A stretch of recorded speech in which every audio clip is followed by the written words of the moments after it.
To the Jerez circuit for the second round of the 2015 Radical European Masters. 60 minutes of action around the 4.4 kilometre circuit await us. This is the second race of a triple header this weekend to kick off the Radical European Masters season. Well, it's a glorious day in Jerez, and it's myself, Ben Evans, and alongside me Will Brown from Radical to talk us through the action. And Will, yesterday we saw a victory for James Swift, who gambled on not having to refuel the car, and it worked. Yeah, absolutely. There was an expectation that all of the SR8 teams would be refuelling here, but he managed to eke out every last centilitre of fuel in that tank and make it to the finish line. Well, pole position for today's race going the way of Terence Woodward, and Terence showed strongly during his stint in yesterday's race, but unfortunately the car then encountering a gear selection issue in the second half of the race when Ross Kaiser was at the wheel, which saw the car slip a little bit down the order. Of course, the Masters class this year open to both the SR8 and the new for 2015 Spider car, and it's a Spider car that shares the front row with Woodward in the hands of Stuart Mosley, sharing with Jaap Bartels. A thumbs up from Stuart, and he was looking very good at the wheel of the number 5 car yesterday. And of course, yesterday was the race debut for the Spider, all the teams finding their way, and I think we can expect to see a real leap in performance this morning. Yeah, the cars have been coming on leaps and bounds right through the weekend as the various teams get to grip. So there's 6 of the new RXC Spiders out on the grid this weekend at Jerez. But yeah, as they get familiar with the setup of the cars and the way to sort of really get the best out of the aero package and the balance, then I'm sure we'll see the lap times tumble, and they're going to be a real threat today, I think. Third on the grid, thumbs up from Manhal Alos, and Manhal finishing 4th yesterday after a typically fighting performance. Manhal, who was 11th in last year's Radical European Masters Championship and has been a stalwart Radical competition for several years. And he was one of many of the drivers who went single-handedly yesterday. And of course, for this season, the race distance has been extended from 50 minutes to an hour long, and around such a physical circuit like Jerez, that really takes its toll on the single driver entries. There really is no let up here at Jerez. It's of course characterised as a motorcycle circuit, really. MotoGP here, visiting here regularly, and also as a Formula 1 testing circuit. But there's a sequence of complex corners. It really is very little breathing space. There's very few sort of long straights where you can catch your breath and prepare for the next corner. So very demanding on the drivers, and with it getting warmer and warmer here as the mornings progressed, it should be a bit of a physical challenge for them as well. Caught a glimpse there of the man starting in 4th place. That's Alex Capadia, who alongside Jamie Patterson finished 3rd yesterday. Alex putting in an absolutely storming drive in the last 15 minutes or so of the race to get within just a handful of seconds of victory at the flag. Now there's James Abbott lining up in 5th position. Clearly a little bit of work being done to his car on the grid, but James, a smooth and consistent performance yesterday en route to 6th place. It's a step up to the more powerful car for James Abbott, having finished 3rd in last year's Radical European Masters Supersport class. So here is yesterday's runner-up, the car of John Harrison and Victor Correa. Harrison is who's going to be starting this second race of the weekend, and Victor Correa, who led really for the first 2/3 of the race yesterday. We can expect him to fly a little bit later on. 7th on the grid is the number 29 car of Marco Cencetti and Marcello Maritiotto, and it's Cencetti, the 31-year-old Italian, who starts, and I think we can expect to see him showing strongly in the Supersport class car. Yeah, absolutely. In the new for 2015 SR3 RSX, he's going to be at the sharp end of the Supersports class, and great to see Maritiotto back as well after that enormous shunt that he had at Spa last year, and back in action in the SR3 RSX. Yeah, so there is Marcello Maritiotto just walking past the 2nd place car in the Supersport class on the grid. That is the Andy Cummings and Bradley Ellis entry, and I think it's, judging by the helmet colour, Andy Cummings who's starting that car, which is normally the way they do it, because one of the changes in the regulations coming to last season, Will, which has been rolled into 2015, is that it doesn't have to be the driver who qualified the car who starts it, and that really brings that element of strategy in. Yeah, absolutely, and produces some fantastic racing as well, as you find Pro-Am drivers sort of out of position, not in an area of the race that they expect to be, maybe fighting their way back up through the field or having to defend from faster traffic coming from the rear of the grid as well. So, oh dear, and we've got a problem on the grid. Alex Capadia's car left stranded. It's not fired up as Terence Woodward and Stuart Mosley share the front row from Alos, and where Capadia should have been, he'll now be at the back. Then it's James Abbott and John Harrison, Marco Cenchetti and James Swith and Alan Costa and Andy Cummings, Shahin Nouri and Pierre Schroeder completing the top 12, and Capadia's car still there. Then Philippe Muffat, I believe it's Jeremy Ferguson today, and then Chris Hyman and Jamie Constable with Jean Gandar. Not sure he's there at the back of the grid as Capadia car trying to be bump started into life, and the problem there for Alex was that Stuart Mosley was very, very slow away from second on the grid. Capadia had nowhere to go, had to get on the anchors, and unfortunately just lost the engine. Yeah, that's right, and yeah, he's got to up and run in. Possibly a little bit of a clutch issue there, perhaps. Well, I was just reflecting that yesterday after the pit stop, Alex had a couple of problems pulling away and needed a little bit of assistance from the mechanics. Well, that's certainly going to be an interesting dynamic, isn't it? Because Alex is a driver of pace and talent who should be able to carve through the field quite quickly. Yeah, that's right, and obviously it's not the start he wants, but if anybody's going to be able to make good that situation, then it'll be Alex. So the car's on the formation lap now. Just to explain what we've got ahead of us, it's a 60-minute race, and during the middle third of the race, so from 20 minutes in until 40 minutes in, we have got the pit window that is open. They all must come in and make a mandatory pit stop. Two classes of cars, as we've alluded to, the Masters class, which is for the SR8 and the Spider cars, and then the Supersport class, which is for the SR3s and the SR3 RSXs. So plenty to look forward to. There is Chris Hyman towards the back of the grid, but I think we can expect to see Chris and Alex Mortimer, his co-driver, beginning to carve through the field. There is the white and green car of Shahin Nouri. Didn't quite catch a glimpse of which Ferguson it is behind the wheel. And they've got a new nose cone on that car after it came into contact with something pretty solid. It looks like a number 46, which suggests in fact it's Andrew Ferguson again. I think they're sharing the same number for this weekend, so that's not quite as clear-cut as it might first appear. But never mind. No, with the two brothers, they're doing a drive each individually and then sharing the final race of the day. Okay, well, timing screen tells us it's Andrew Ferguson. We'll go with that until we're told differently. As the field forming up behind the pace car, the Legend car as it's known here in Jerez, and then it is a rolling start, visor down for Stuart Mosley. The cars making a magnificent sight as the sun glistens off them. It's a beautiful day here in Jerez, about 20 degrees ambient temperature, very still, absolutely perfect conditions to go motor racing, and we're about to get the second race of the Radical European Masters season underway. The field head through the final hairpin before accelerating on their way. The red lights flash out now, and away we go. It's a good start from James Abbott, a brilliant start from Mosley, a bit of elbowing around, almost contact between Woodward and Alos as they're three wide into turn one. It's Mosley, and then Harrison tries to swoop through to second place. Capadia's already gained several places. Still a little bit of contact in the midfield as they head on towards turn two. And yes, Stuart Mosley from John Harrison, then Manhal Alos, James Swift up to third, Terence Woodward down to fourth, with James Abbott in fifth. Yeah, a little bit of argy-bargy in the mid-pack there between the SR3 runners, but everyone seems to have made it cleanly through that first complex corners and well on the way on the first lap. Alex Capadia has already gained 7 places from the back of the grid, so he is having a lively start to the race as Chris Hyman lines up to try and find a way past Pierre Schroeder. And a little bit of damage there for Stuart Mosley as Manhals makes the move on John Harrison for second place into the hairpin. This goes through, snatches the position, and sets off in pursuit of Mosley. Is that little bit of fluid that was just trailing as well from Harrison's car? Have a look at the rear of it this time through. It could have just been overfill, which you sometimes get at the start of the race. There's definitely something from the rear of Harrison's car. It's not slowing him down though. Just wondering if there's a little bit of damage to the rear diffuser that he sustained in that initial jig from one side of the track to the other on the start line.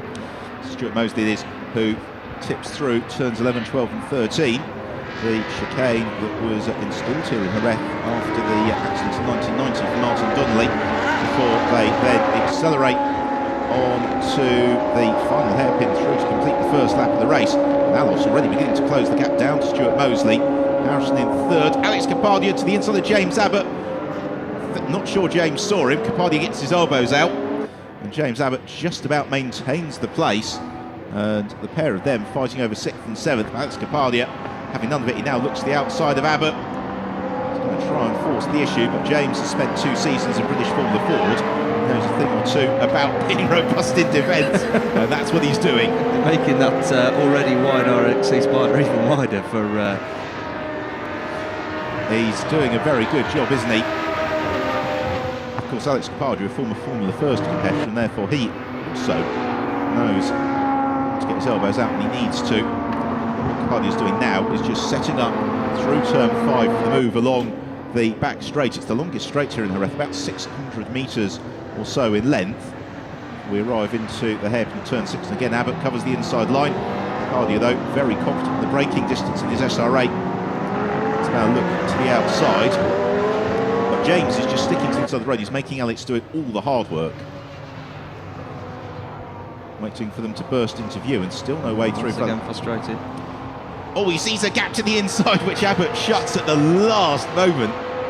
This is great stuff. It's bringing as well Alain Costa, the Monegasque driver. There he is in the black and red car, into the mix as well. And this isn't really what Alex Capadia wanted, because it's allowing James Swift and Terence Woodward just ahead to break clear. That's right, and they of course got the upper hand with the fueling strategy yesterday, and were able to eke out that 77 litre tank of fuel in the SR8 all the way to the end of the race, which wasn't something we were expecting to see. Now, again, James Abbott to the inside at the hairpin, and then Capadia sells in the dummy and darts through. Brilliant move that from Alex Capadia. And James Abbott just realised he couldn't get the exit from that hairpin if he was too tight to the inside, and he has to let Alex Capadia through. And now I suspect Alex is going to move clear. Immediately Abbott forced into defence from Alain Costa. Yeah, that's right. That was, as you say... Oh dear, Jamie Constable's progress arrested as he parks the car in the gravel trap, stalks clear, and that may prompt the intervention of a safety car as he walks away. The good news is the car's not damaged.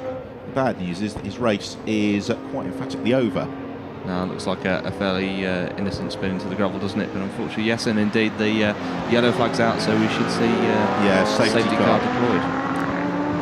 So yes, yellow flags all around the circuit, and that means that the safety car has been dispatched.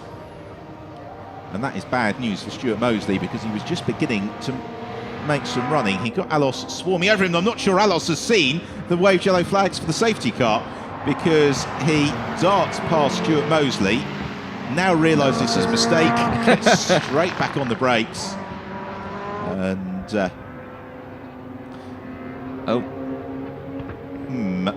yes.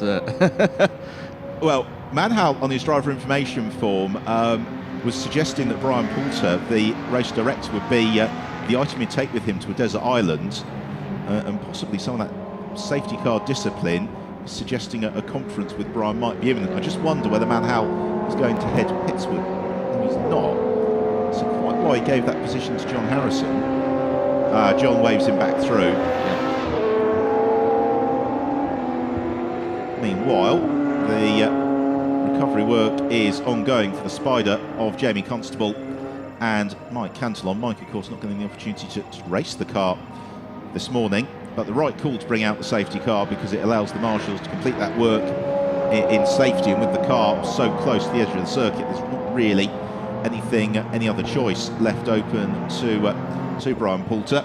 So the order then is Stuart Mosley leads it, second place is Manhal Alos, third John Harrison, fourth is James Swift, fifth Terence Woodward, sixth Alex Capadia, seventh is James Abbott, 8th Alain Costa, 9th is Andy Cummings, who leads the Supersport class, 10th Chris Hyman, 11th Philippe Muffat, 12th Shaheen Nouri, 13th Pierre Schroeder, 14th Andrew Ferguson, and then something has happened to Marco Cencetti, who's showing us 15th, but he's 2 laps down.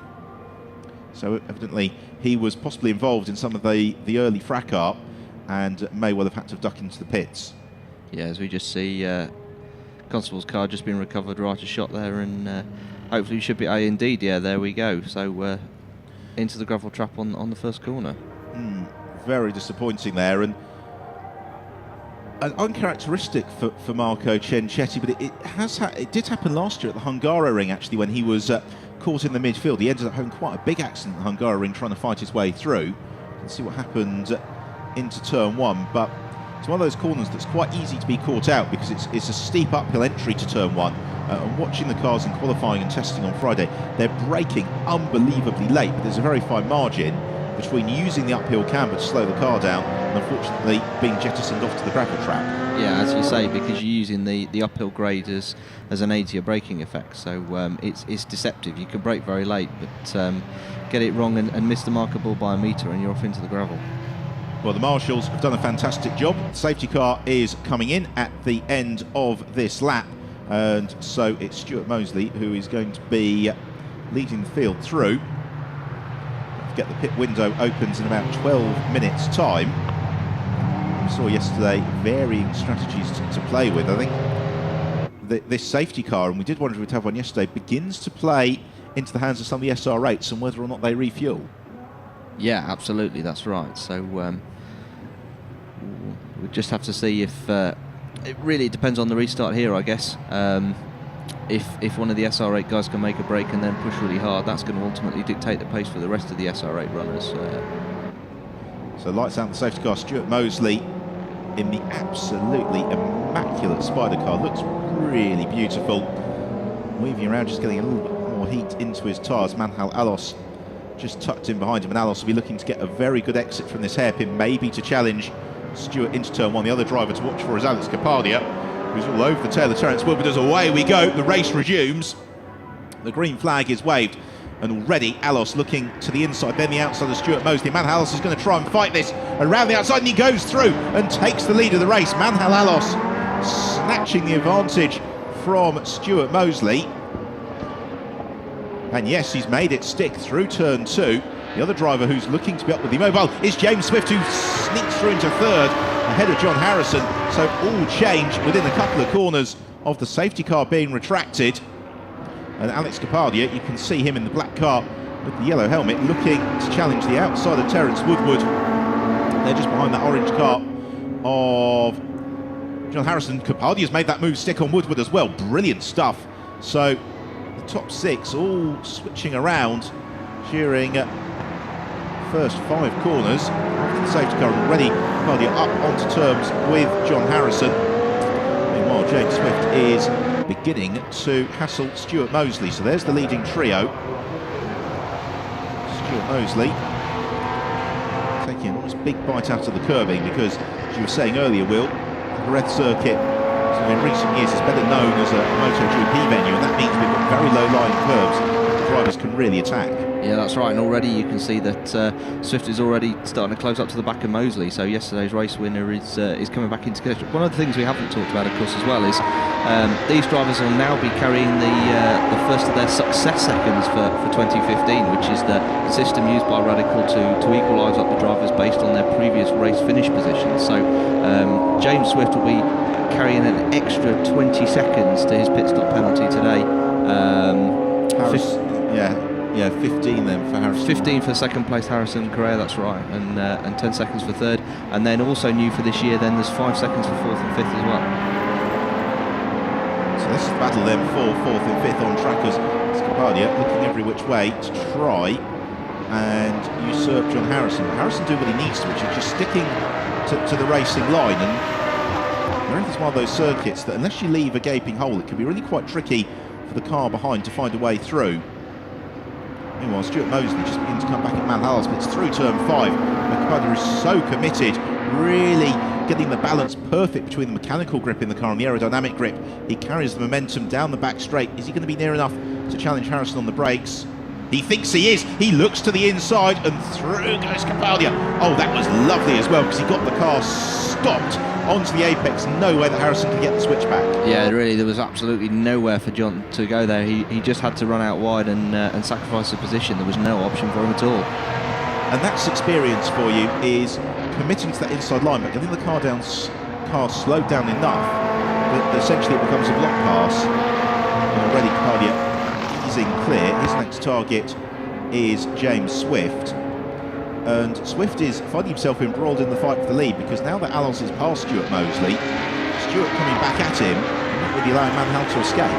No, not at all. And one of the things that will be interesting to see, as we saw at the end of yesterday's race, is that the tyre degradation of the SRH just means that they start to slide around and be a little more of a handful towards the end of the race. And yeah, it looks like Mosley's a little bit closer this lap. If one was to be unfair to Manhal, you'd suggest that he's sliding around at any stage of the race, but it's looking actually very smooth for Manhal at the moment. And of course, he and Stuart Mosley are not carrying success seconds through the pit stops because they finished outside the top. Oh no, my mistake. Alos has got 5 seconds, but Mosley's got nothing to carry. Yeah, so this is going to make for a fascinating battle in the second half of the race when Stuart hands over to Yap. It's a golden opportunity for Yap Bartels here, because he's going to have several seconds over many of his rivals. There is the fastest man in the race thus far, that's Capadia, closing up onto the tail of James Swift, coming out of turn 5.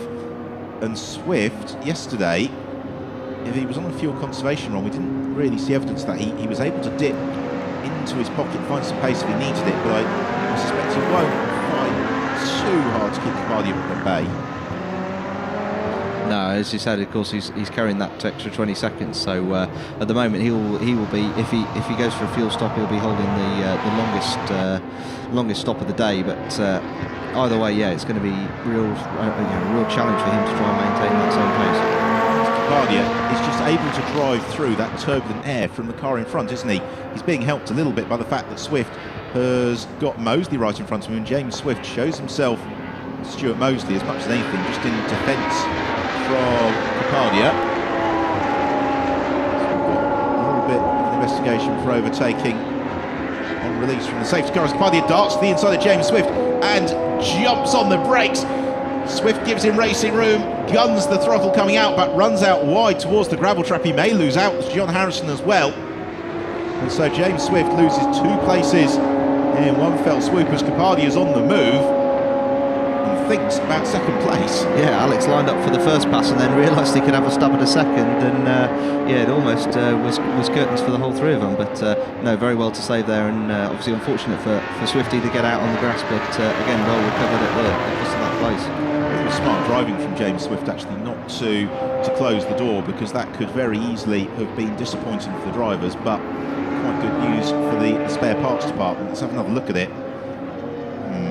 James Swift, I don't think saw him until the 11th hour. No, a little bit of a lock up there by Alex as well as he jumped on the brakes. Must have, yeah, it would have been a wake up call for James. And now Alex goes into second position, eases past Stuart Mosley along the back straight, so up to second place for Alex Capadia. Don't forget, Alex was left stranded on the grid. He's come all the way from the very back of the field, and with the interjection of a safety car, it's taken him only 15 minutes to get right to the front of the pack. Yeah, that's right. And now we're just 5 minutes away from the pit window as well. So yeah, the race is already starting to get very, very interesting, isn't it? I'd imagine that Alex will probably stay out until the back end of the pit window. Here's another look at it. Oh, just in the toe. And one of the things we have seen actually is that the SR8s are able to slipstream the spiders quite easily. Yeah, that's right.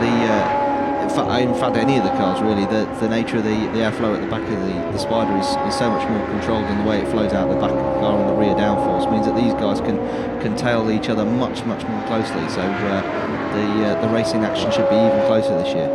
Maybe a bit of an issue there for Stuart Mosley, because he just moves aside and allows John Harrison through. So Mosley drops down into 4th position. Hopefully that's not an indication of anything too significant going wrong for him. As we return to the fight, to the field, we've got Capadia on terms with Alos. There's Harrison now back up into 3rd place, and he has got the extremely rapid Victor Correa to hand over to us. Alex Capadia looks to line up and move for the lead of the race, tries to the inside man Alos at turn 5. Alos moves across and covers the line. Manhal will know full well Alex Kapadia is there. Alex very confident with the braking. Sees a gap to the inside. I think he knew in his heart of hearts Manhal was going to close it. That's exactly what happens. What Alex Kapadia's really got to do now is catch Manhal by surprise, because generally turns 1 and 6 are the principal points we can overtake, maybe into turn 15 as well. And so Manhal will know to cover those parts of the circuit. So it's maybe some of these other corners where Kapadia might just be able to pounce and sneak through. Well, he can afford to bide his time at the moment, and as you say, turn 15, he's been very effective at dive bombing into that final corner. So as we come through the centre chicane again, I would expect him to be lining up the pass there in a second. Just a little bump over the curbs. Kapadia just takes a big bite of curb. He essentially shortens the track through turn 14. Looks to the outside Manhal Alos. Alos covers the inside line. More importantly, gets sufficient momentum coming out of the corner. He knows that Kapadia is coming. He just moves to the inside of the road. Alex waits until the last instant before deciding which way to commit. He looks to the, as Brian Jones would call it, a high, wide and handsome line. Nothing doing. Instead, he cuts back very tightly, looks to the inside at turn 2 and elbows his way aside, and that was a beautiful move, because essentially Alex Kapadia spent the whole lap setting it up.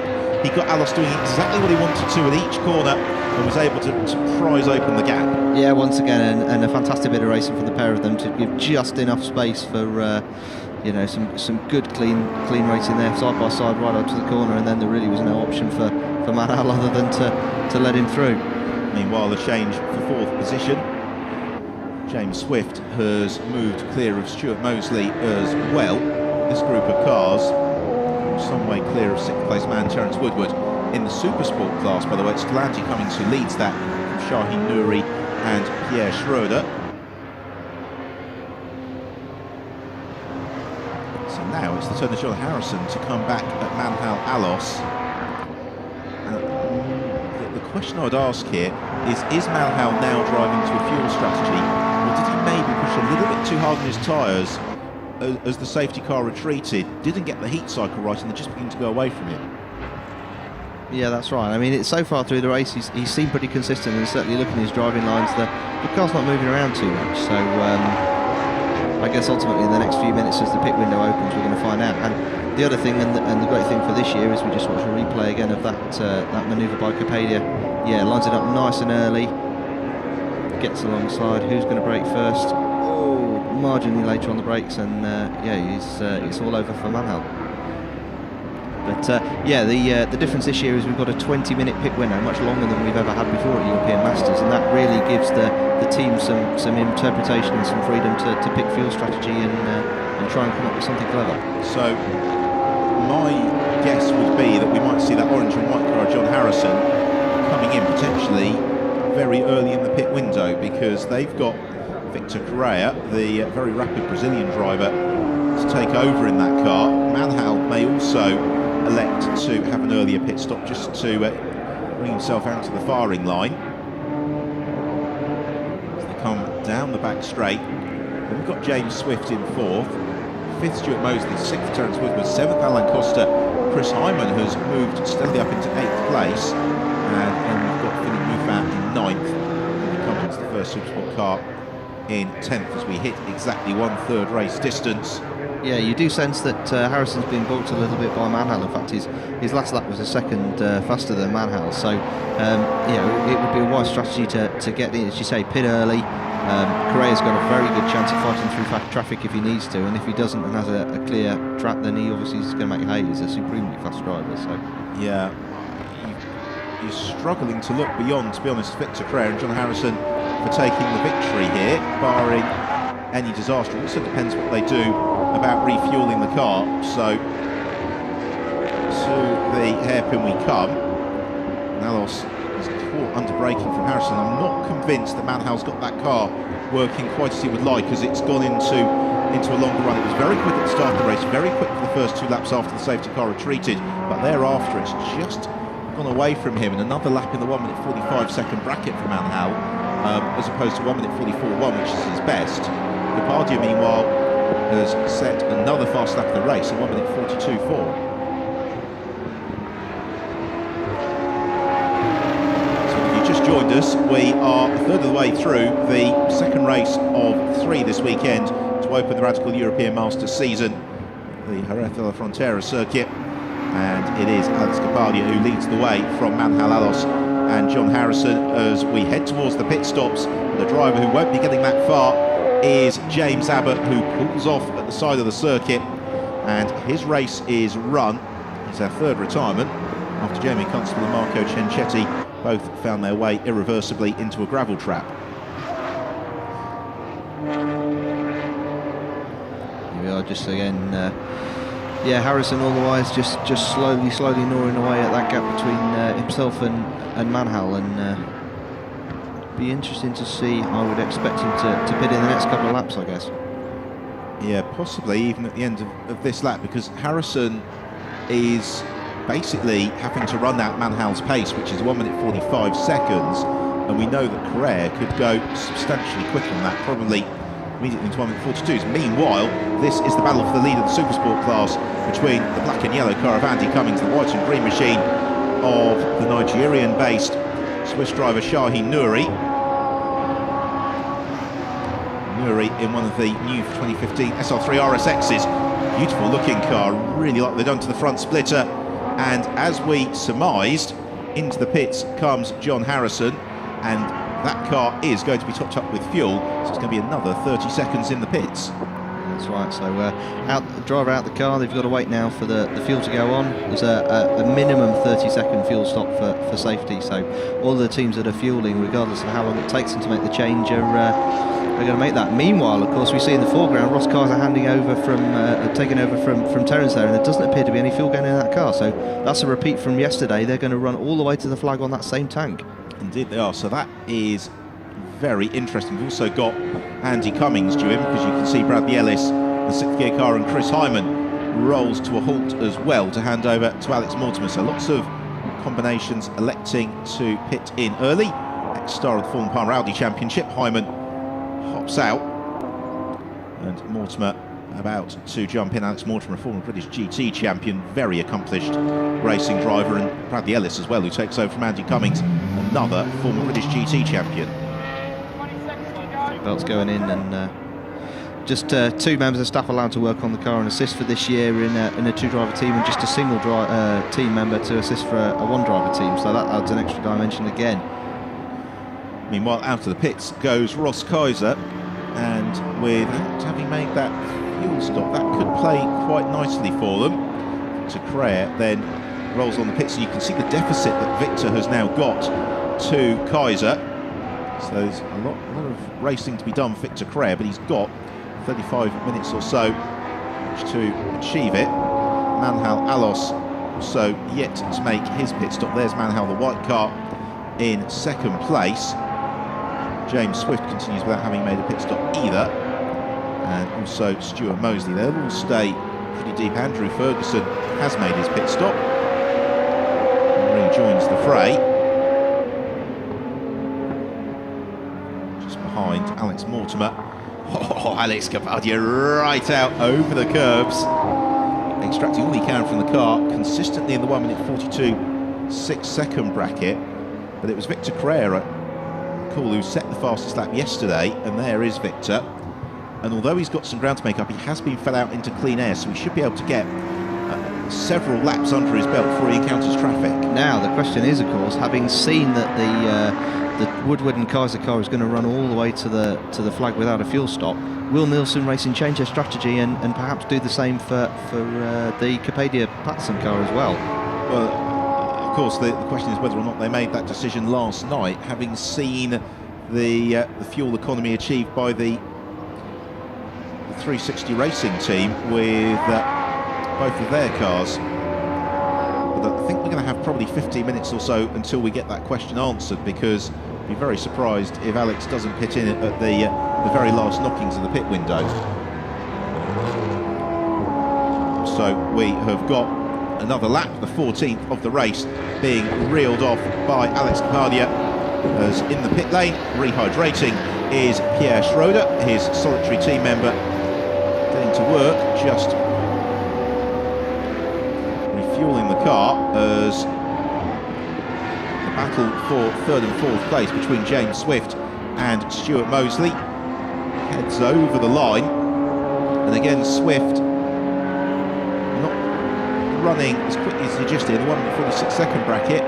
He's got the additional success handicap time in the pits, but we know he can do the full race duration without a pit stop, without a fuel stop rather. Yeah, it was a very, very consummate professional drive yesterday. He really just only drove as fast as he absolutely needed to conserve fuel, minimal steering inputs. He was really, really visibly very gentle on the throttle and also in the brakes to use the engine braking as little as possible. And yeah, it was a very, very impressive drive from the stalwart of Radical Racing, and also in recent years, of course, GT3 in GT Open as well. So Capadia just easing his way around. We're on the 15th lap of the race. So advantage over Malhals has jumped out to 12.7 seconds. A little bit surprised Malhals not headed Hitswood yet. Probably do it around about the halfway point in the race. So it's Allison second. Of those that have made their pit stops, it's Ross Kaiser who is the most eminent. He is in 8th place, but the real fascination comes from Ross's advantage over Victor Correa and how quickly Victor can close that down. We will find out fairly short order. There is Victor, across the line he comes now, and he's 19.4 seconds back from Ross Kaiser, but he's 2 seconds a lap quicker than Ross. And this is the advantage, of course, of having the refueling mid-race, is you don't have to worry about how hard you push the car. No, absolutely, you can push to the maximum. And yeah, obviously we didn't see Ross's true pace yesterday with that gear selection issue that he had in the latter stages of the race, so I would no doubt that the team will be on the radio to him to get him to respond, but all the while he's got to be mindful that really is running in fumes at the end of the race. So here is Manhal Alos in second position. Manhal, who has been at the front of Radical Racing for several seasons, is back into the pits, unfortunately, is Alex Mortimer, and debriefing to the team. And one of the nice things about this 3-race format this weekend, plus a lot of tracks on Friday, is the team's really getting to learn and understand the Spiders in racing conditions, and almost using potentially this race as an extended test session to get the car doing exactly what they want it to for the third and final race of the weekend. Yeah, I think in the background there we were just seeing Philippe Muffat coming in for his mandatory stop and a refuel as well. Of course, driving solo, he'll have to get out of the car and then get back in again. 53-year-old Frenchman, one of the less experienced drivers in the field, who has only really done a handful of races domestically in France before going into international competition. Thoroughly enjoying himself this weekend, as we are almost at half race distance. Capadia continues to lead. He's just done a 1:43.3. There is Alos in second place. In the interim, Victor Correa has just come across the start and finish line with a 1:43.4. Now that is interesting because it shows that Correa is matching but not currently exceeding the pace being set by Capadia.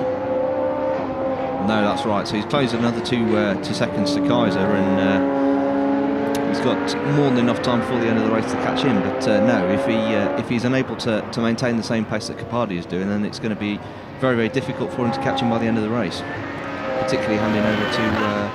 Well, I mean, Jamie Patterson, the 2008 Radical UK Cup champion, is no slouch. No, not at all. And as you say, he's very, very experienced, and was a real hot shot not only in SR8s but in PR6s and SR3s as well. So no, great to have the charismatic Irishman back on the grid for 2015. So that's Jamie Patterson, who will be taking over from this man Alex Capadia, at which Alex peels into the pits. He's having fun now, just sliding the rear of the car, and Alex thoroughly enjoys his racing. I suspect they'll probably have to physically wrench the car into the pits for the pit stop, where it's going at the moment.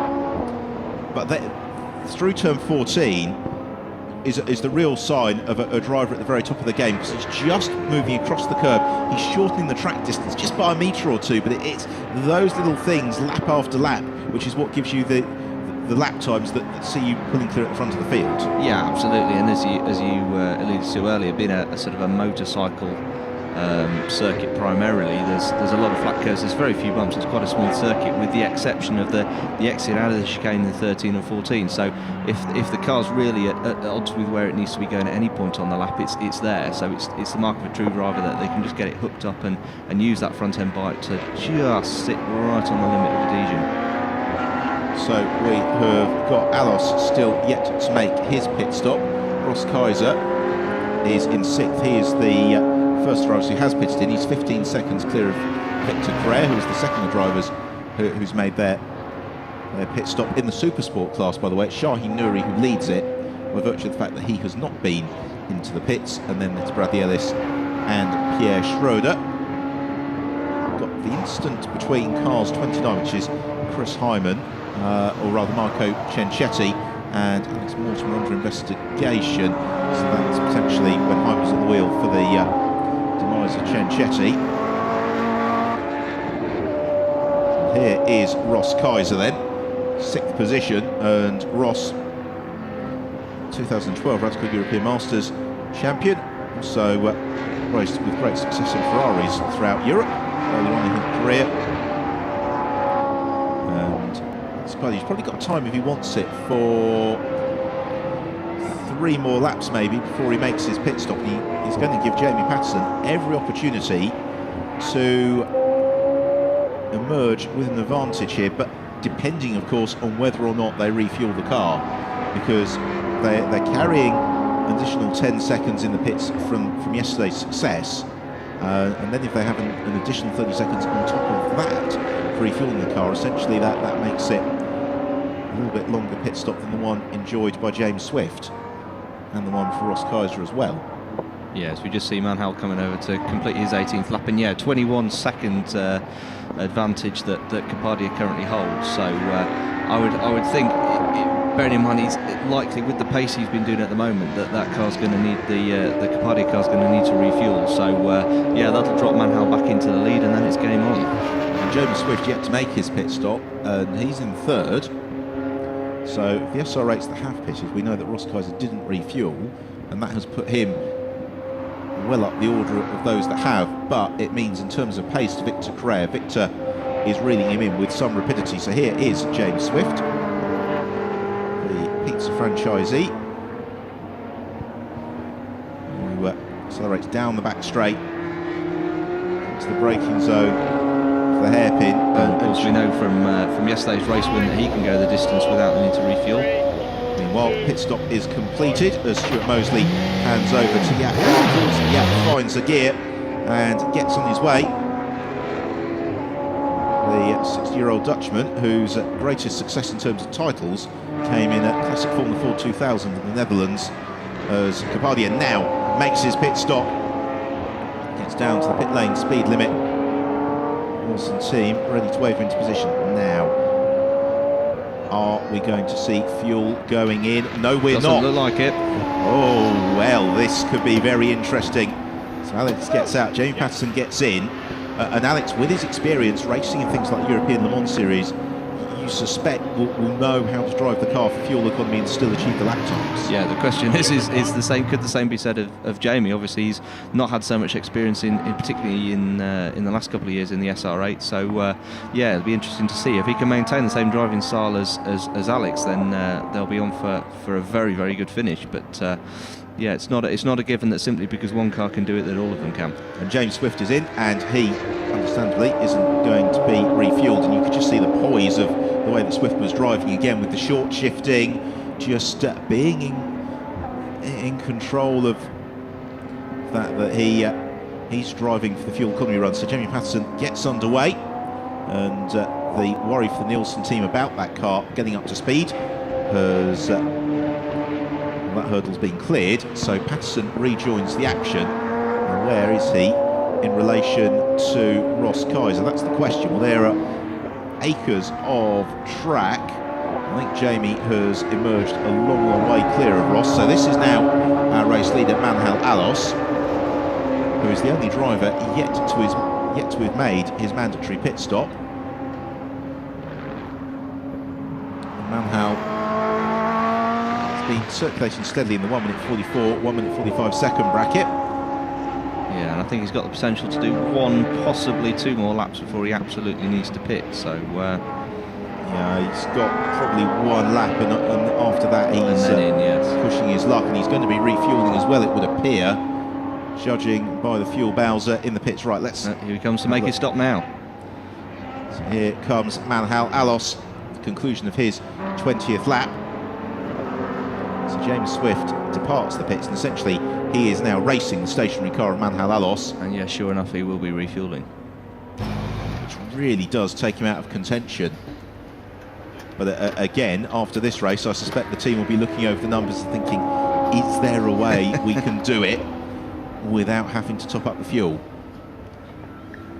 We're just getting notification that an incident between cars 21, that's Alex Mortimer, and 29, Cenchetti's under investigation. So that may well be for contact earlier in the race that saw Cenchetti depart from the race. So yeah, we'll keep an eye on that as well. Right, so here is Jamie Patterson. It's Patterson who is going to be emerging at the end of lap 20 as the leader of the race, because he comes past the station car of Manhal. So it's Patterson who leads the way, and this is looking very, very good for Jamie, because there is acres of empty asphalt behind him as Alos gets strapped back in and is about to get underway. Electrical countdown has been completed, fires up the engine. Just a little bit of a tire pressure check on that right rear by the team principal there, Rob Weldon. Meanwhile, we've got no other car that has come through to claim second place. Now we do, and this is the battle for it, in fact, because Jaap Bartels is in second place and he has got Ross Kaiser right on his tail. Then we've got Victor Correa through in 4th position. Into 5th, it's going to be James Swift, and Alos emerges from the pits in 6th. But the battle is the one for 2nd and 3rd place, because Ross Kaiser is all over the tail of Jaap Bartels, but the pair of them fighting for 2nd and 3rd are 35.5 seconds back from Jamie Patterson. Yeah, so this looks really, really good for Jamie, as these this trio of Bartels, Kaiser and Correa are going to be fighting over each other, yeah, this is really going to be manna from heaven for Patterson. If he can negotiate the traffic, he gets a little bit of a tap, and oh no, the bodywork is rubbing against the tyre. It was contact from Shaheen Nouri as Patterson tried to lap Andrew Ferguson, and well, is that going to blow itself off, or are we going to see a pit stop here for Jamie Patterson? The smoke pours forth along the start and finish straight, and there was nothing Shaheen Nouri could do. It was Patterson who got caught out by Andrew Ferguson shutting the door, maybe a little impetuous looking to make the move. That is not what the Nielsen team wanted to see, and just as we were suggesting, the race was more or less in the bag. That's right, if you just watch a replay there, yeah, there was... there's the contact.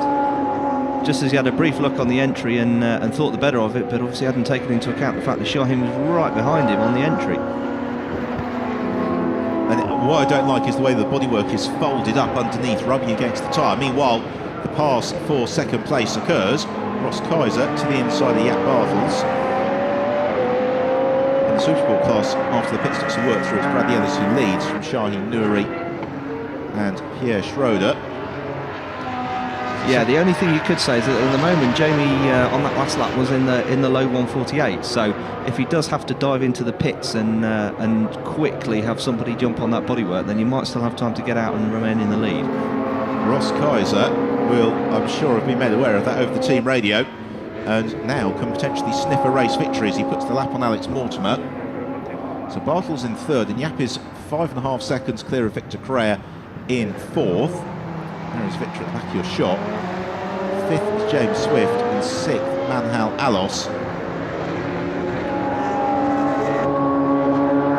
And there is going a lap down Philippe Moufat, who is passed by Ross Kaiser. 19 minutes to go, and that, I think the worry for Jamie Patterson will be if the bodywork is rubbing against the tyre to produce that much smoke.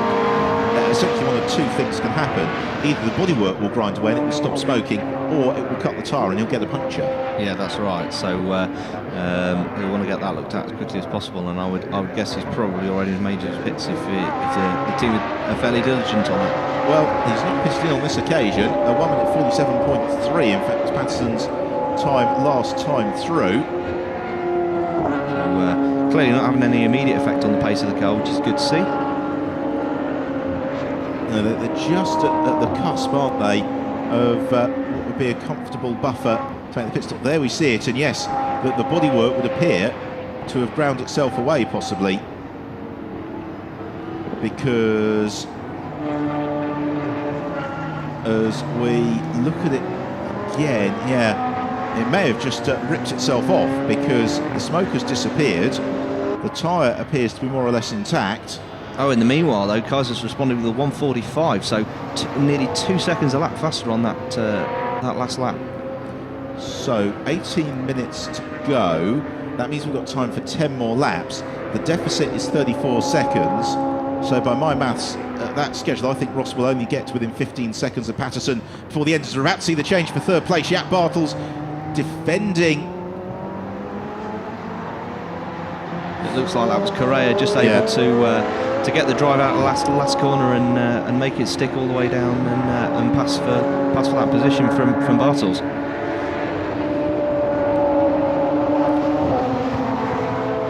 So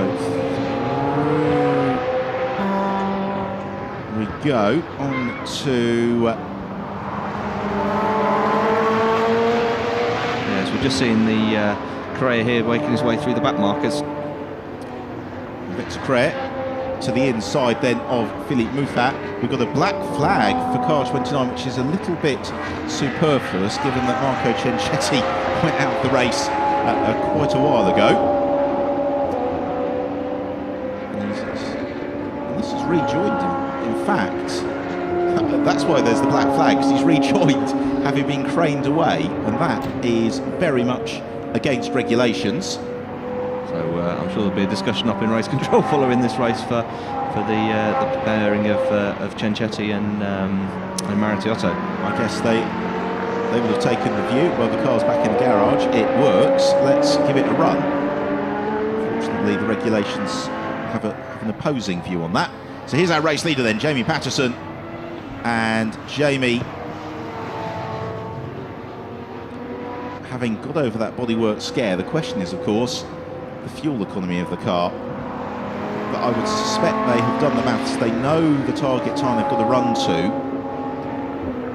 And that last lap from Jamie, a 1 minute 47.0 versus 1 minute 44.5 from Ross Kaiser. Kaiser brought the gap down as a result to a 31.7 seconds. I suspect that is enough of a buffer for Jamie Patterson to be able to manage, unless he starts to get fuel surge issues late on in the race. What it also gives Jamie Patterson is the knowledge if he needs to drop for a couple of laps to 1 minute 50, he can.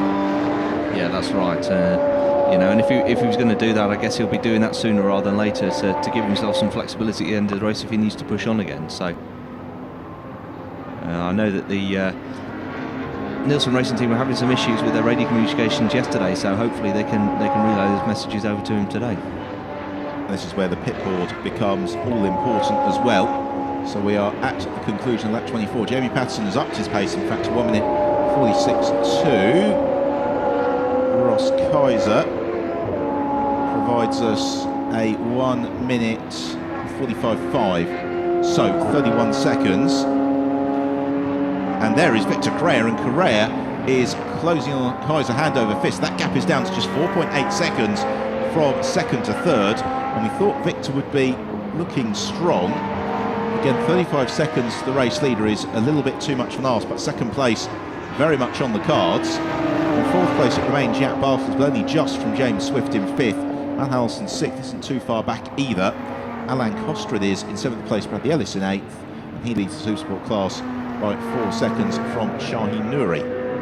Yeah, Correa displaying that same driving style that we saw in the opening half of yesterday's race. Fantastically smooth. He's got that car hooked up perfectly. It's going exactly where he wants. So, yeah, this is going to make life very, very difficult for Kaiser in the closing stages of the race. Down the back straight we come.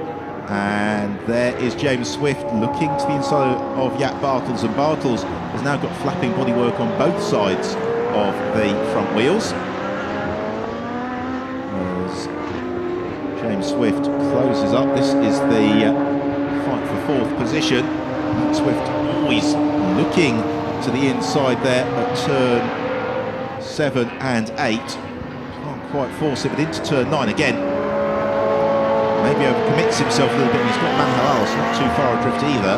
Yeah, just missed his breaking point there and had to run out wide as he was briefly jinxed by Bartels there. And they're coming in to a pretty intense run of traffic as well. The first car they're going to catch is Alex Mortimer. There is Mortimer and the Red Machine just ahead. That might give James Swift an opening. And again, Swift looks to the inside into the hairpin. Jack Bartels sees him in the nick of time. The pair of them run side by side through the final turn. They make contact, and Bartels gets elbowed aside. James Swift finds his way through, and well, Jack Bartels might be a little bit unimpressed by that, as Alos takes his turn to sneak past as well. So up into 5th position for Alos. Jack Bartels slips to 6th. He's still the top of the spider cars, and he's fighting back. He guns the throttle coming out of turn 2, flicks the car sideways as he goes on his way. So we've got 12 and a half minutes remaining in this second race of the season for the Radical European Masters. Jamie Patterson leading by 30 seconds from Ross Kaiser. Kaiser in second place though, under pressure, and Victor Correa. This was the pass for 4th place. Yeah, as you say, there was a slide there from Swift that caused him to sort of have to reduce some of the lock on that car, and that's just brought him straight into the path of the front leading edge of Bartels' car. It's always the risk you leave though if you try to tough it out around the outside, is that you're wholly reliant on the driver to the inside of you getting the corner right, because otherwise it's a domino effect. It's Alex Mortimer with exemplary track manners. Alos got a lap on him.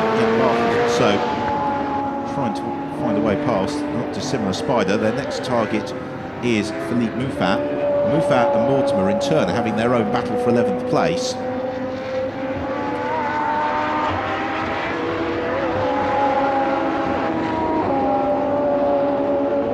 Just looking on this lap again, and the gap's closed again between Patterson and Kaiser. That's now down to just over 29 seconds. So another two seconds taken out of him on that last lap. And Ross Kaiser has upped his pace in response to Victor Correa. So we have got lots of battles bubbling up quite nicely as we head into the final stages of the race. 11 minutes remain.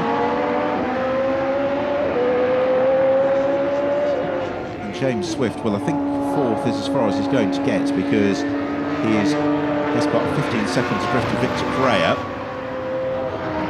Progress of Correa on Ross Kaiser is a continued talking point, as Alos is unable to find the way to put the lap onto Philippe Moufat. The same going for Jack Bartels to Alex Mortimer.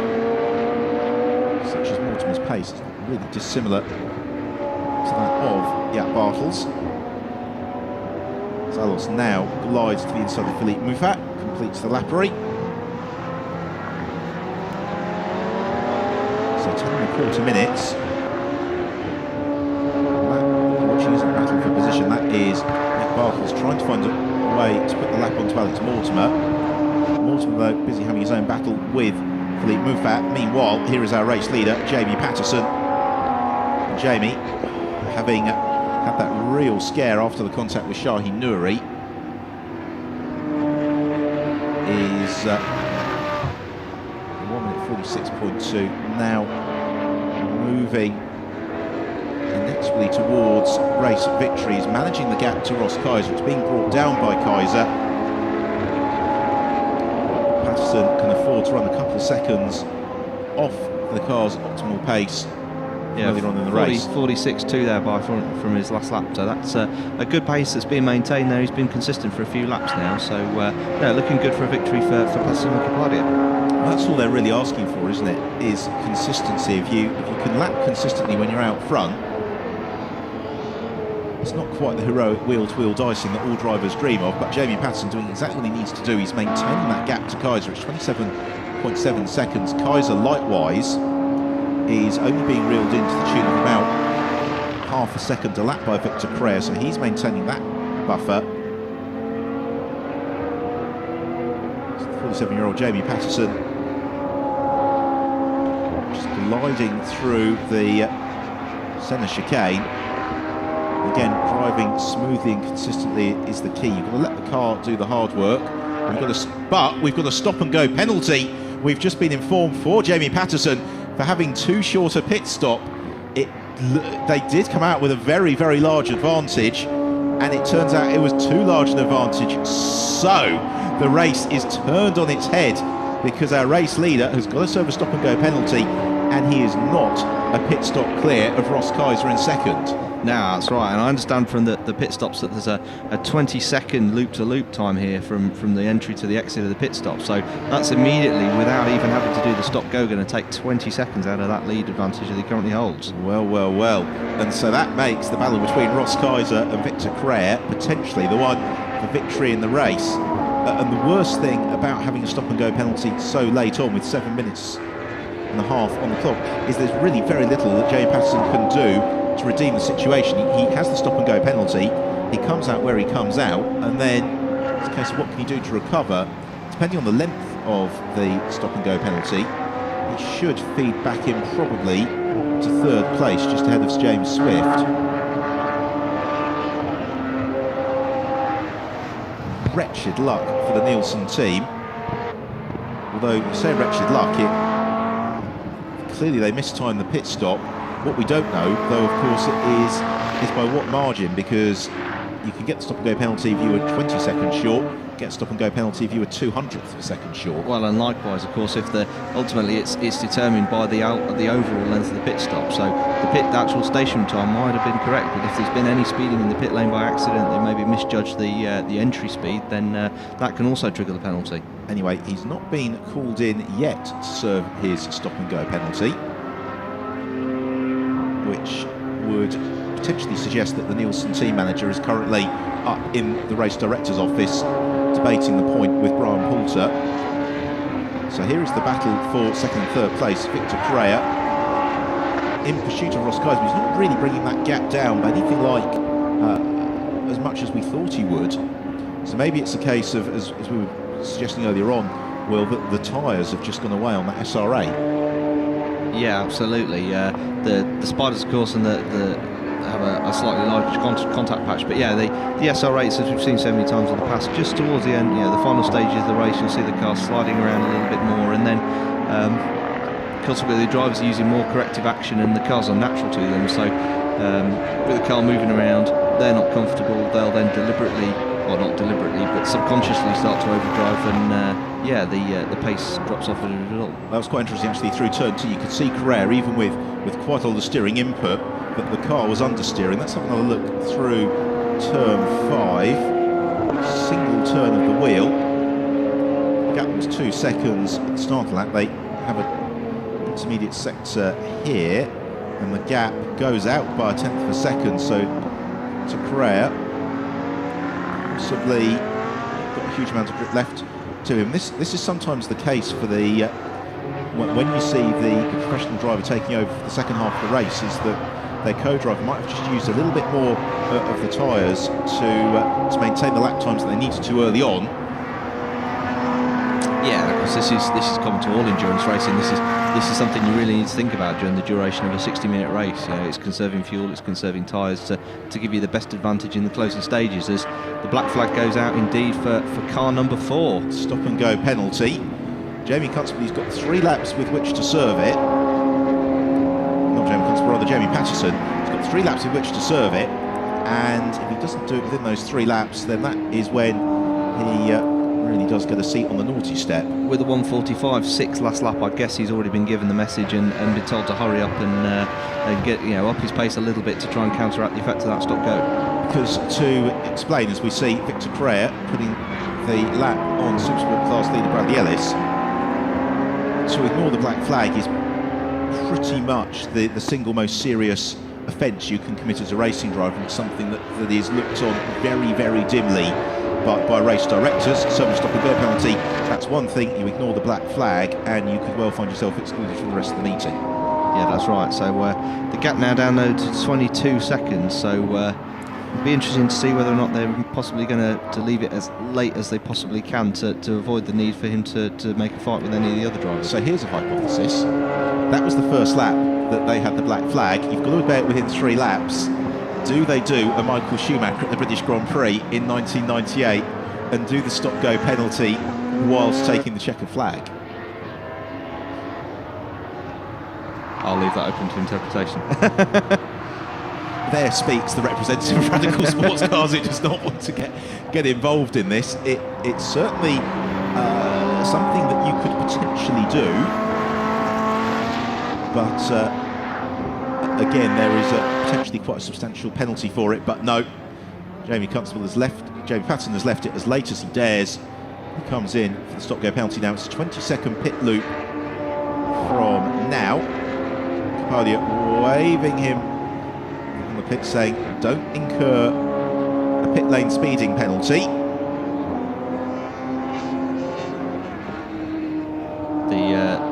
The actions of Phil Mason there, the pit lane and scrutineer there possibly suggests that it might have been a speed limit issue that caused the problem rather than anything else. And he feeds back through in 3rd position. So it was quite an interesting stop and go penalty. It involved no stopping, just a drive through the pits. And so Jamie Patterson emerges into 3rd place. So Ross Kaiser now takes the lead of the race.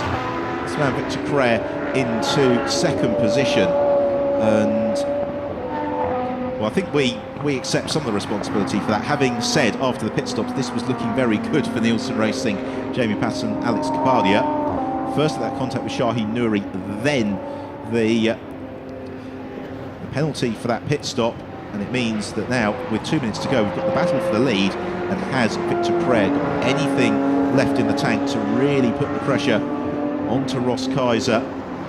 Yeah, just 2 laps remaining of the race, so of course, gap closer than ever before. Can Crea make it stick?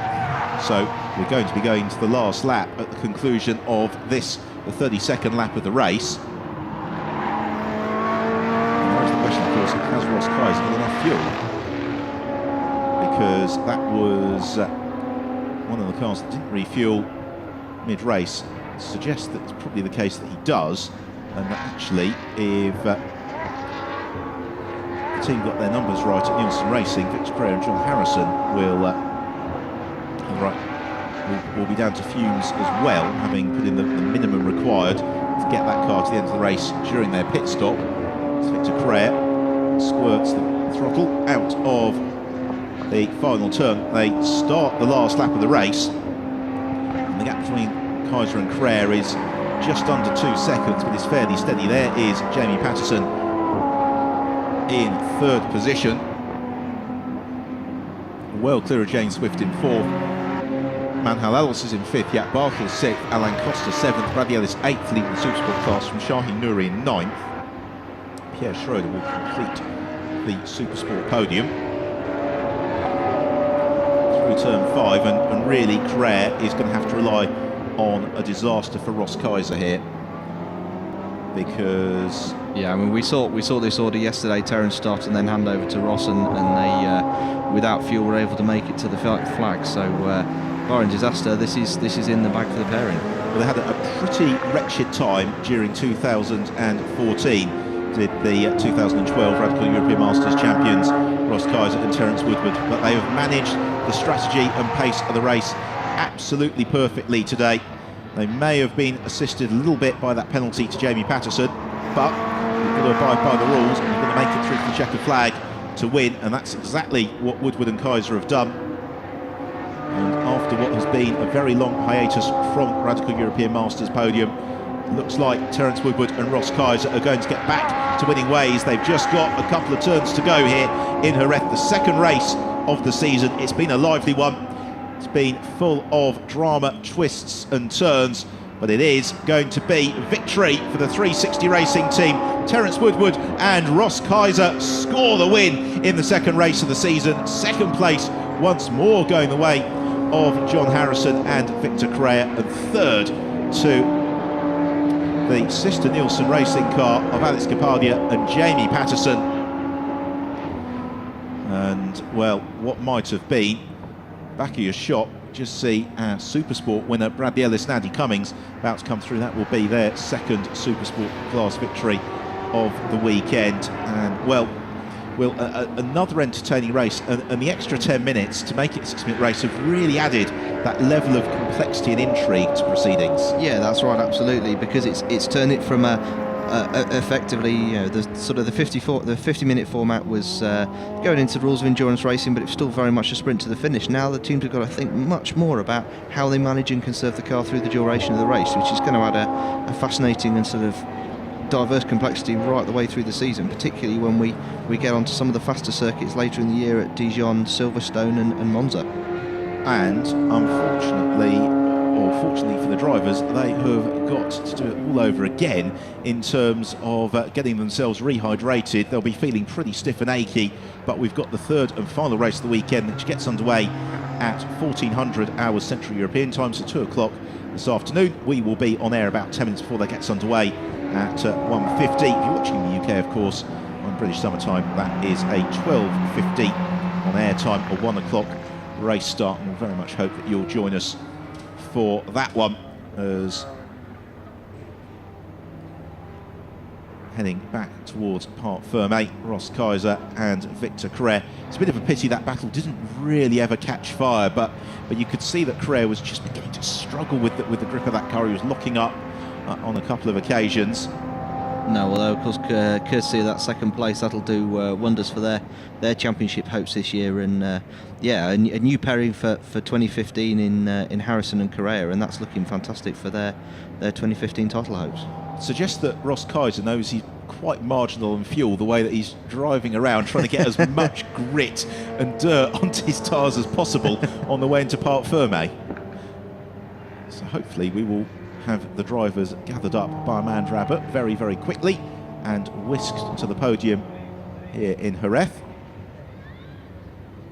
So let's have a look then at the final results. So the win for Terence Woodward and Ross Kaiser, second place John Harrison and Victor Carrère, third Jamie Patterson and Alex Capadia, fourth for James Swift, fifth Manhalals, sixth in the first Spider, Jack Bartels and Stuart Mosley, fine seventh for Alain Costa, eighth place winning the Supersport class Andy Cummings and Bradley Ellis, from second in the Supersport class Shaheen Nouri, 10th Chris Harman and Alex Mortimer, 11th Philippe Muffin, 12th and completing the Supersport podium was Pierre Schroeder.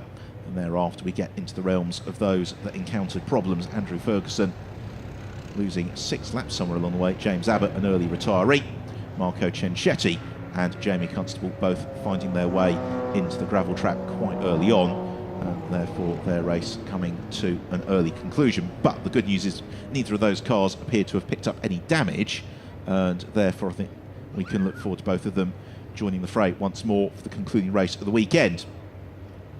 So let's take a look back in a moment's time at the highlights of the race. And away we went from the start, and it was a lively getaway. Stuart Mosley planting the throttlers behind. There was all manner of jostling for position. And it was Mosley who led into turn 1 from John Harrison, as after a problem leaving the grid on the formation lap left Alex Capadia at the back of the field, he fought his way up through the pack very rapidly. As Manhalalos jumped into an early advantage, Capadia was fighting his way through the head of the pack with some robust overtaking manoeuvres. It was only a matter of time before Capadia got onto terms with Manhalalos, and having sold him the dummy through the final hairpin, was eventually able to sneak through at turn 2. As for James Abbott, it was a race that concluded quite early on.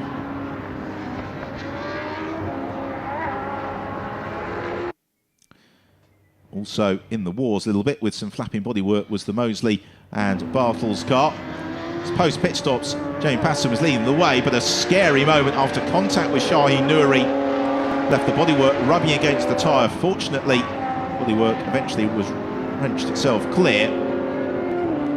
Behind, James Swift and Jack Bartels did battle.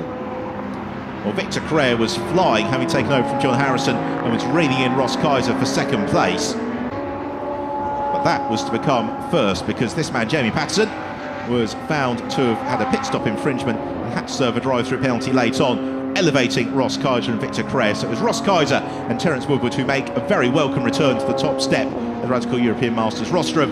John Harrison and Victor Crea there, second place finish of the weekend, and once more into third place for Jamie Patterson and Alex Kapadia. So that is the top three in the Supersport class. Bradley Ellis and Andy Cummings victorious once more here in Jerez. Of course, everything to race for in the third race of the weekend, but for the team's drivers, it's only a 3-week break before they head on to Dijon. So the drivers are still being rounded up for the podium, which means that it's time for Will Brown and myself, Ben Evans, to say thank you very much for your company this morning, and we'll look forward to you joining us for the concluding race of the weekend for the Radical European Masters Championship, which starts at 2 o'clock Central European time.